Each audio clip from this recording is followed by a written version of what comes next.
Hey everyone, Sari here, and welcome back to another week of Dark Season defense matches. I didn't change anything for the defense this week. It's held up pretty well overall, so I'm comfortable keeping it as is until we get the new Dark Mythic at the end of the month. I'm actually expecting it to be a colorless Mythic instead of Note though, so we'll see what happens. A lot of this team's success comes from being really hard to bait safely. All three of the ranged threats can attack the same tiles, which makes it hard for most units to tank their way through the team.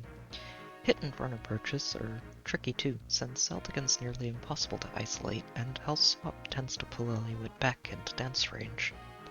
I'd still like to invest more into her shot, but it'll probably have to wait until her weekly rerun banner comes around again.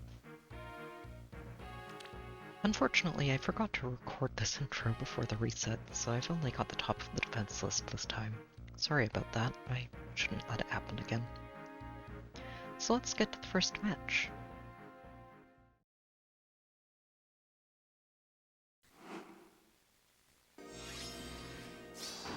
This was a really interesting way to start the week.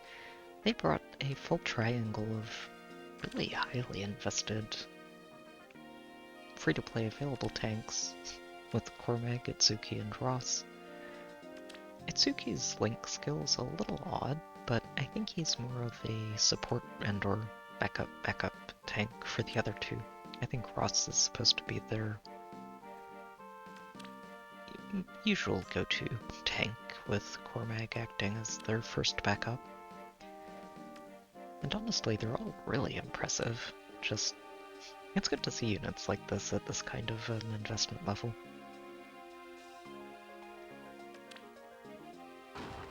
They take a couple of turns just to break some structures and clear the field.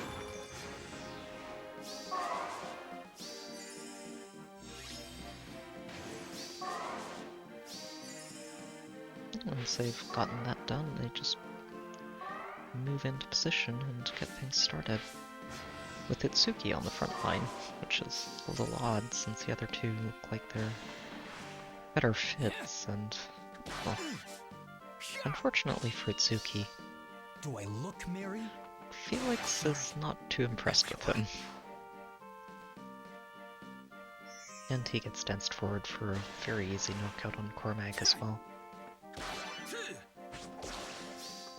Do I look merry? Blast! Not like this.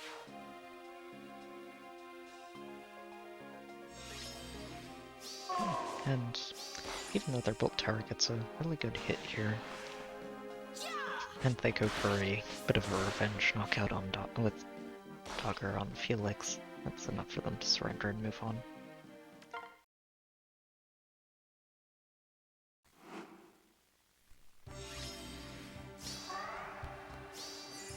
This was another fun one to see. Using Micaiah as a sort of initiation nuke and then pulling her back behind Shinen and helping him survive with Lane. It's a pretty solid strategy, I think. It can carve its way through a lot of limited follow-up initiation squads. Mostly just because he doesn't have a way to heal himself without a healing special. They might have been trying to use Freya as a tank as well, and just split the focus here.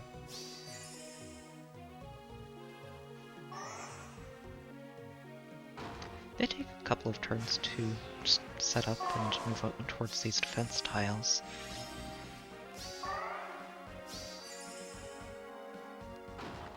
And once they take out all the structures, they're ready for the start of the fight.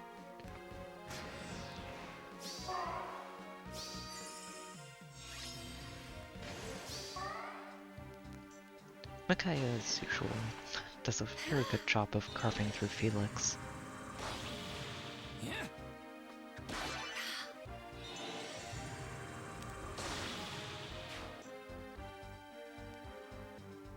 And then they pull her back and park Shinen on the defense tile.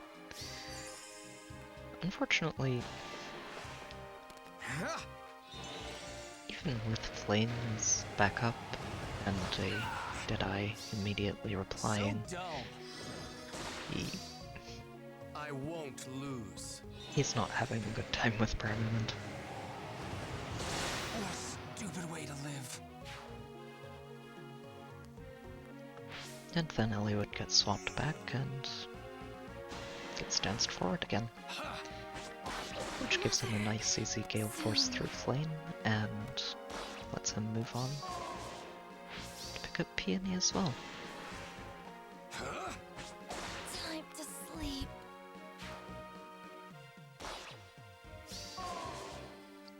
And while Rajat can't catch up to get anything else done, the damage has been done already.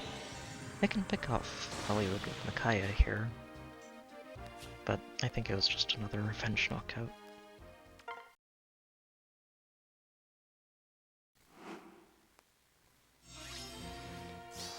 This was another really fun match to see. They brought along a very impressive Micaiah with a maxed out stance and null follow-up and pulse smoke and mystic boost. She's very well equipped, and especially with a near save Hector backing her up. The two of these work, I imagine, very similarly to the Guinevere and Zelgius combo that I'm very fond of myself. On the other hand, this did end up being a match that highlighted why I'm really glad I decided to invest a little into Rajat and why I see her being part of the team for a long time to come.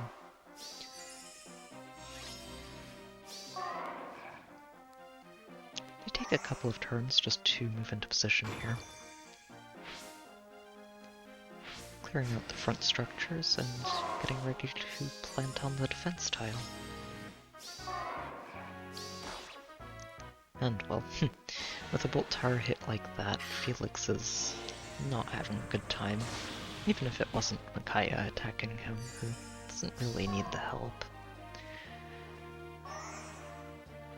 They positioned a little oddly here, since Peony's not actually going to get to buff either of them for this fight.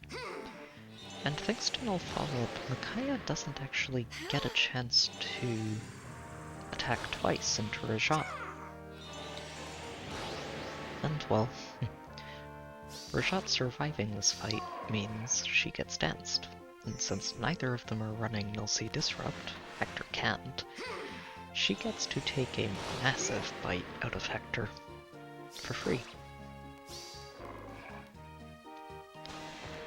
And well, with Hector down to 4 hit points, Hel can actually finish him off.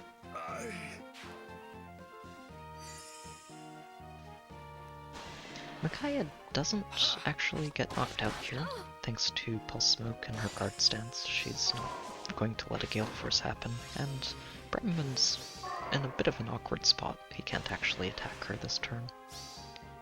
Accept it. They keep going, and Micaiah doesn't have any problems taking Eliud out. And Dogger can run up and finish her shot off too.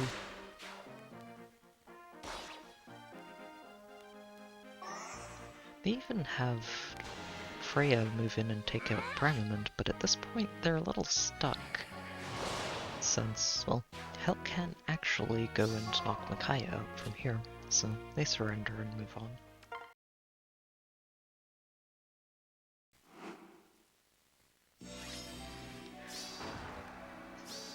This was a neat one to see, if only because of this Idune's build. She's actually incredibly fast here. She reaches 50s in speed as long as she's got both peonies boosting her, which is honestly really impressive and makes her actually a very capable frontline tank even without something like Vengeful Fighter.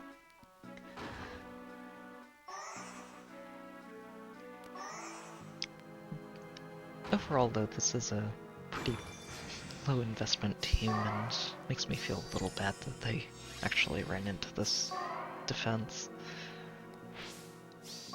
They take a turn to set up and then just smite Idune forward onto the defense tile and line her up with the peonies boosting her. Unfortunately, She can't really break through Eliwood.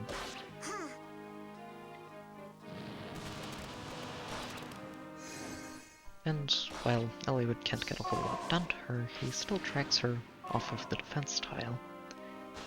And from there, she's a lot more vulnerable to Bremerland. You are in my way. She does get to survive this, barely.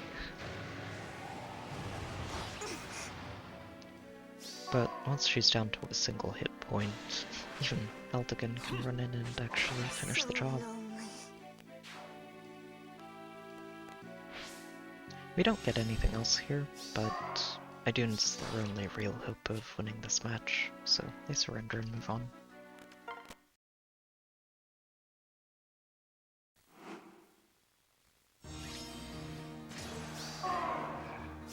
This was actually a really fascinating one to see, just because it's been a very long time since I've seen a Savage Pain healer approach to a defense. I think the idea here is to use the two dancers and the bolt tower, ideally, to just chip their way through anything that they can and let Freya tank her way through the weakened remainders.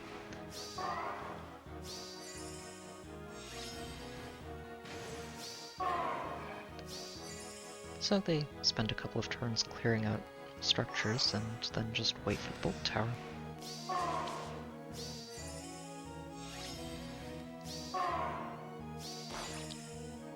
Unfortunately, even with the bolt tower involved, it's very hard for Lucius to break through Felix. And it actually ends up taking him 3 attacks to do it.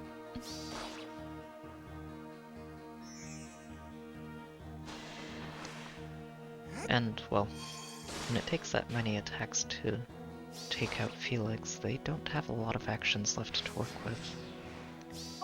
And they end up actually just leaving Lucius on the front line here. Which, well,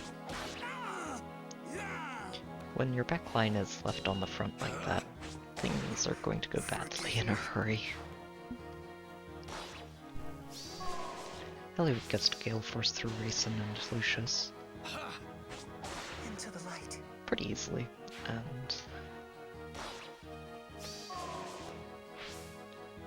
Rajat doesn't get to do too much here. She actually barely misses this knockout on Freya. Net damage reduction coming in pretty handy for her there.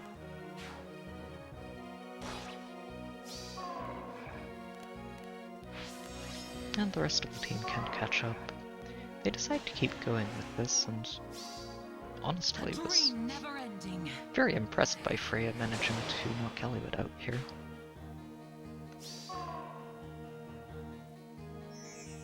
And they dance her forward to go after Bremerland, but she runs into the heavy trap instead. And I think at that point they kind of gave up and just have Mila attack into hell. Which, well, Death is absolute. I think this is one of the few times I've seen Hell just take a fight very handily like that, especially outside of her bonus week. And well, from there the team cleans things up pretty easily. Bremerland can go knock Peony out. Time to sleep. And Edelgard actually gets to move in and knock out Freya. Oh, Freyr.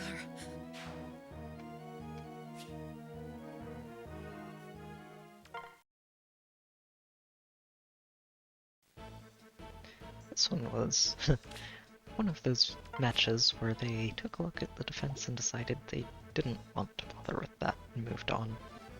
Which made the next match more interesting just by default.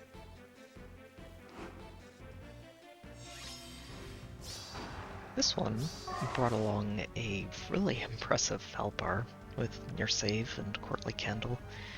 He's really incredibly bulky when he's at this investment level, and it's fun to see. This Lyn was also really cool. I don't think I've seen one with that kind of a uninvested skill set. Although, they may regret that push skill once she gets remixed. And they rounded their team out with a Fallen Leon. Having a max level catapult in the far right lane is really good for them here, since they can bait Brownland out really safely without having to worry too much about any follow-up that he can't handle.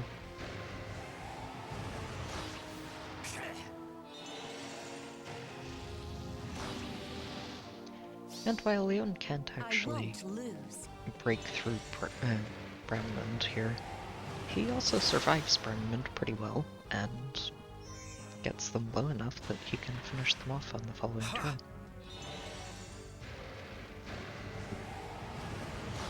Especially since none of the rest of the team can actually follow through here. I will crush you. It's interesting though, because if I had actually been running a second dancer rather, Eliwood might have just gotten himself knocked out by this Valbar, or just tanked out by him and not able to do anything. Yeah, and the following turn it's easy for Leon to just finish Brown off, and then they just hold position. Raigh gets tensed forward and can't really get a whole lot done here. I think Lynn would have knocked her out on the counterattack, so she goes after Leon instead. Too brittle, too weak. And she can't really get a whole lot done to Leon. He actually ends up healing here.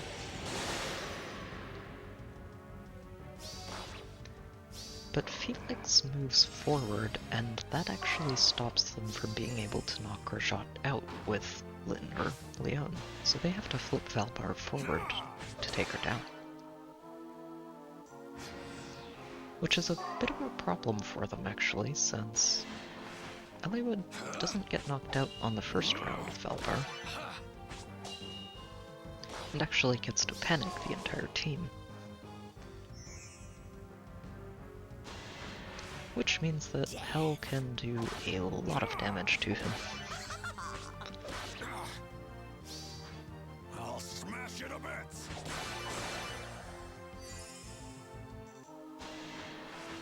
And while Valbar can deal with Eliwood afterwards, he can't handle Felix jumping forward to finish him off. Failed. And from here they do try to keep going, but unfortunately Lynn can't punch through Felix, and I don't think Leon could either, so they just surrender and move on.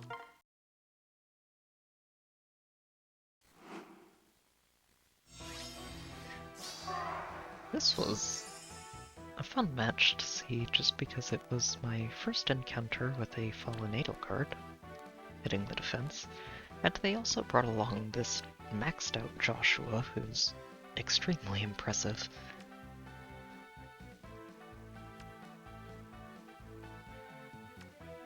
Fallen Edelgard with 4 mythics behind her is really intimidating, quite honestly. She's very strong.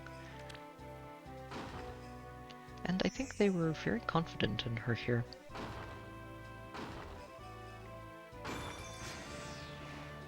They take a turn to just move in and let her transform.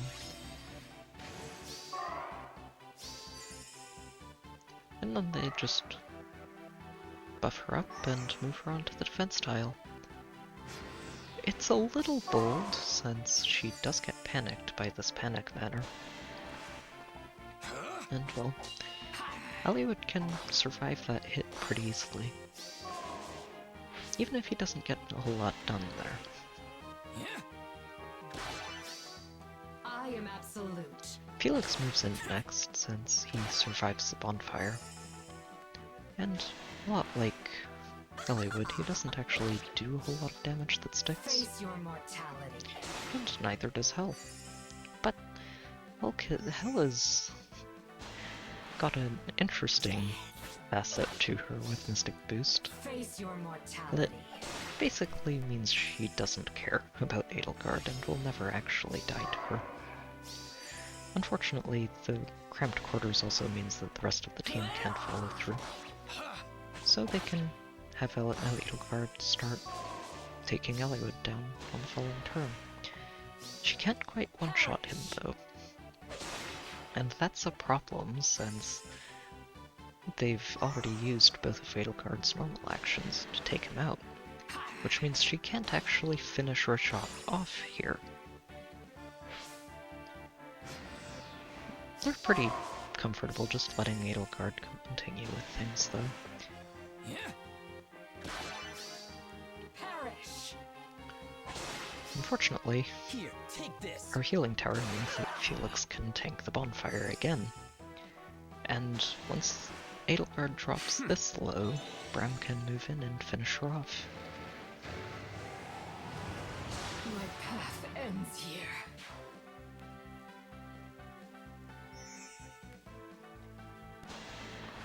And pick up another knockout on Noah for good measure.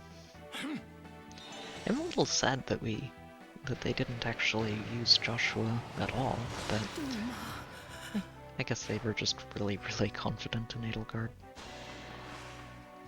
The shot picks a very one-sided fight here, Sorry, friend. and doesn't really get much done before she gets knocked out. But losing those two is enough for them to surrender the match and move on.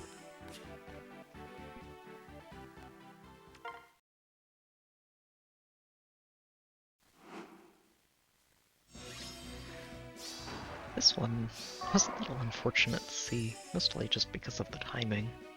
It was about half an hour away, I think, from not costing me any lift, so... oh well. It was still fun to see this Raigh in action. I think he's the most impressive Raigh I've ever seen. And they're definitely turning Inns into a merch project as well. They did get a bit lucky here with their catapult. Sniping that healing tower makes it pretty easy to bait Bramament out with the right tank, as we've seen earlier in the week already. And this turn 1 play to pick off the catapult before it can snipe their bolt tower was really well played too. Once they've gotten that set up, it's pretty easy for them to bait this fight out with Raigh and get things started. While Bramament can get a chunk of damage done here, it's just not quite enough to take Raigh all the way out.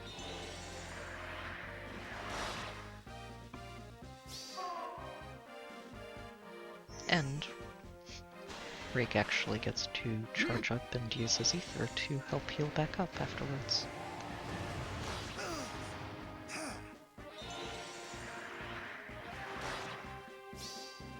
Merciless massacre.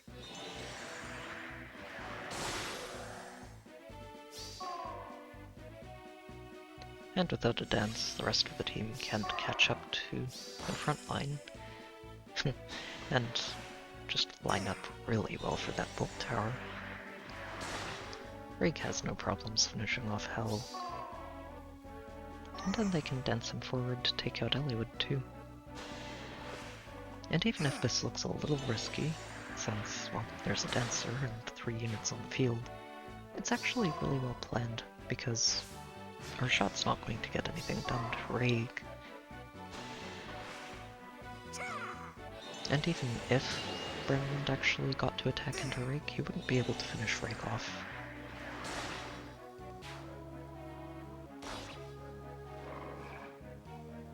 But instead, Felix moves forward and gets danced, and nothing gets to attack. This bit was really impressive too. Dins actually gets to take Felix out.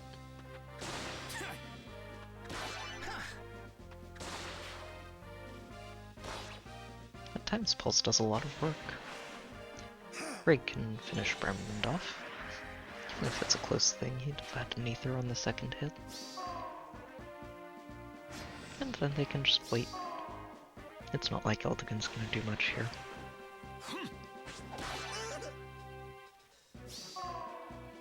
This match and the other match actually make me kind of glad I'm going to overhaul the defense in another couple of weeks. Is that all you can do? Just because it's a little too easy for those catapults to secure a match.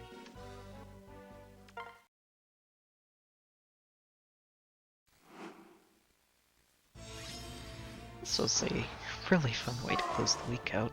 It's actually a rematch from the defense I played against at the start of last week, and features some familiar faces from their defense team, including the maxed out summoner supported Lynja, who's backed up by an ally supported maxed out Duo Peony.